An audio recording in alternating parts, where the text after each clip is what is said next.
What is your name? Damian Alvarez. All right. What is your perspective of the U.S.-Cuba relations restoration potential? It's actually reassuring the fact that well, first let me start off by saying that like my father was deported when I was about 5 years old, and like I wasn't able to really like see him for the last 15 years.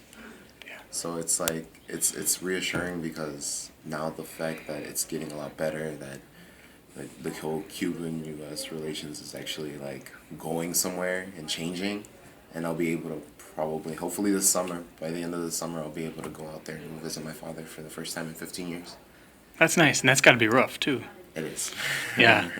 You got a lot of family in Cuba? I I do actually. Most of my aunts and uncles from my dad's side are in Cuba.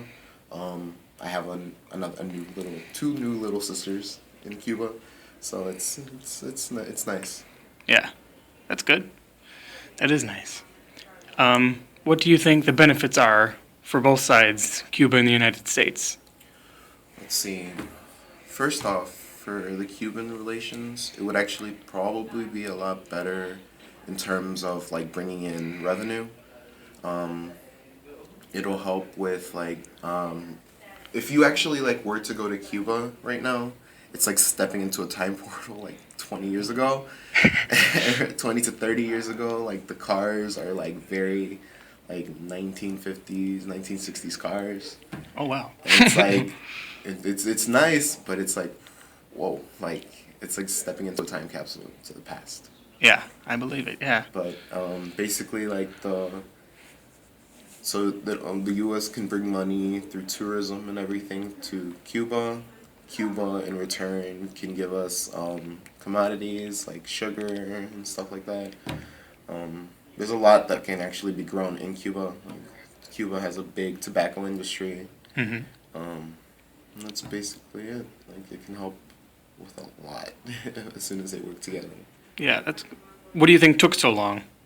Fidel Castro. I would say Fidel Castro because ever since he came into power, like it's always been Cuba's been its own little place, and they're suffering because of it. So Yeah. it's like, it kind of sucks. Yeah. Does Cuba have elections? I don't think They they. I don't know. they do, but kind of rigged. Like Yeah. you can run as long as you want, and usually through fear and like through force. Like a lot of people vote for the same person, so that's why Fidel Castro was able to stay in power for a while. Yeah. I'd say for about 50 years. Yeah, I think he's the longest reigning, or he was for the longest reigning dictator. I think his son is now, Yeah. and his son is a Brother. little more lenient. But Yeah. he's still his son, so. So with the Castros, Raul, his brother, is the ruler now, and he's going to retire in 2018. So what kind of leadership do you think Cuba will see once the Castros era is done?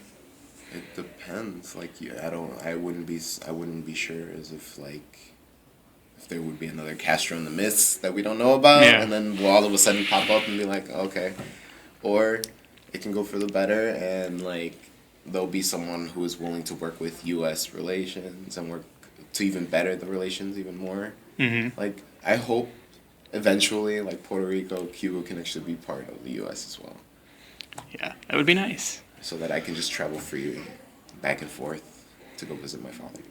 That is the ideal situation, I think. Let's see. Um, has your father, have you kept in touch with him? Has he told you anything about how Cuba is? Like, Yeah, actually, I'll get a phone call once in a while because it's hard for him to actually like get the money to pay to call me over here. yeah, We do talk to each other via email. It's it's kind of hard sometimes though because it'll probably take him a week or two to actually see the email, oh yeah.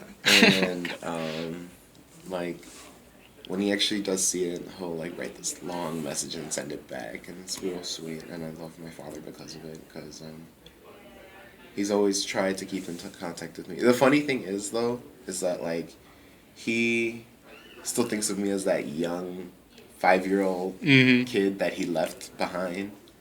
And, like, when I tell him, like, I'm about to be 21, he freaks out.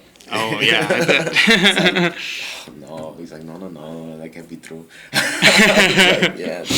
Like, yeah, in front of me, 21. Yeah. I bet he's just as amazed at that as you are. Yeah. But yeah, I've been keeping in contact with him via email, phone call. Eventually, hopefully by this summer, I'll be able to go see him. Yeah, that hopefully. I'm actually terrified though. To be honest, he told me that the way it is in Cuba, like it's very, very poor.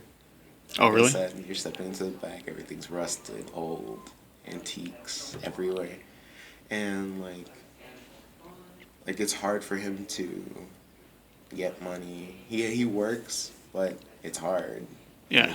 We're hard labor, and he tells me about that sometimes, and I kind of feel bad because I'm like, it makes me appreciate what I have here in the U.S. Mm-hmm. So hopefully when they do like fix these relations, that it'll get a lot better. Yeah, hopefully. That's what I hope too. And I thank you for sitting down with me and talking about it. Thanks. Thank you very much.